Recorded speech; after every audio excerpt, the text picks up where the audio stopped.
আসসালামাইকুম।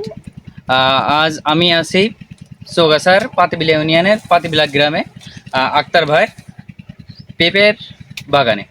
তো এই যে দেখুন কত সুন্দর পেঁপে বাগান, ছোট ছোট গাছে পেঁপে ধরে আছে। এটা কিভাবে সম্ভব, এটা কি জাত আর এটার পরিচর্যা কিভাবে করে, এটা আমরা কৃষক, স্মার্ট কৃষক বলা চলে। ঠিক আছে, এই স্মার্ট কৃষক আক্তার ভাইয়ের কাছ থেকে আমরা শুনবো। ভাই আসসালামু আলাইকুম। ওয়ালাইকুম আসসালাম। ভাই কেমন আছেন আপনি? আছি আলহামদুলিল্লাহ, ভালো আছি। তো ভাই এটা আপনার কি জাতের পেঁপে? এটা টপ লেডি ভাই। এটা টপ লেডি। জি। আচ্ছা, আপনি এখন এখানে কি পরিচর্যা করছেন? এই যে দুটো তিনটে করে হয়েছে, এইগুলো ছড়িয়ে দিচ্ছি যাতে একটা রাখলে যাতে সাইজ হয়। আচ্ছা, এটা একটা রাখলে সাইজ আপনার বড় বড় হয়। জি জি। তো দেখুন কতটুকু একটি গাছে কি পরিমাণ পেঁপে ধরে আছে, দেখুন এর সাইজটা। তো ভাই এটা আপনি কি হিসেবে বিক্রি করেন? এটা এখন বাজার অনুযায়ী চলি, বুঝেছেন। যদি কাঁচা পেঁপো যদি 25 টাকা 30 টাকা হয় তাহলে আমি কাঁচাই বেচে দিই।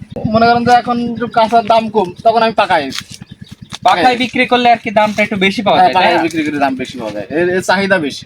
এটার চাহিদা বেশি। জি। তো একটি গাছে কি পরিমাণ ফল আশা করা যায়? এ প্রত্যেকটা গাছে অ্যাভারেজে 1 থেকে 1.5 মণ আশা করা যায়, ফল আশা করা যায় যদি পাকায় বেচা যায়। আপনার এই এরিয়া কতটুকু জমি নিয়ে 1 লাগাইছেন? বিঘে জমি ভাই, 1 বিঘে। 1 বিঘে জমি নিয়ে এই পেঁপে গাছ জি। লাগিয়েছেন। জি, জি। এটার ফল পাওয়া গেছে কত মাস পর থেকে? এ 4 মাস 4.5 মাস পর হতে পাওয়া যায়। 4 মাস 4.5 মাস পর থেকে এই ফলগুলো আশা করা যায়। কত মাস পর্যন্ত পাওয়া যায় এই ফল?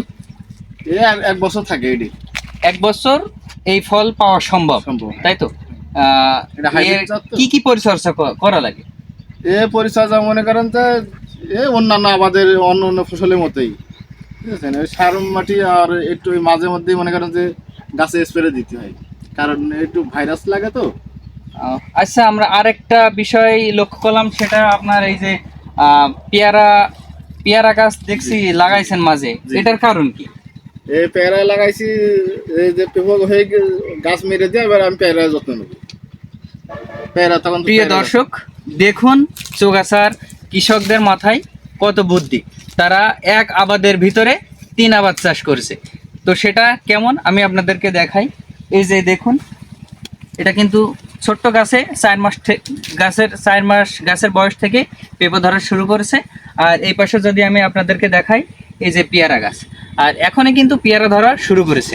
এই যে দেখুন, এই যে দেখুন কত সুন্দর সুন্দর পেয়ারা ধরে আছে। টোটাল গাছে পেয়ারা কিন্তু আমি বলেছি যে একই জমিতে 3 আবাদ। তো এখানে দেখলেন 2 আবাদ, আর ওই পাশে ছায়াযুক্ত ও জায়গায় লাগানো আছে আদা। তবেই আমাদের বাংলার যে কৃষকও বাঁচবে, দেশও বাঁচবে, যদি আমরা বুদ্ধি খাটিয়ে এইগুলো পরিচর্যা করতে পারি। তো আসুন আমরা কৃষিকে আর এক ধাপ এগিয়ে নেওয়ার জন্য এইগুলো চাষ করি।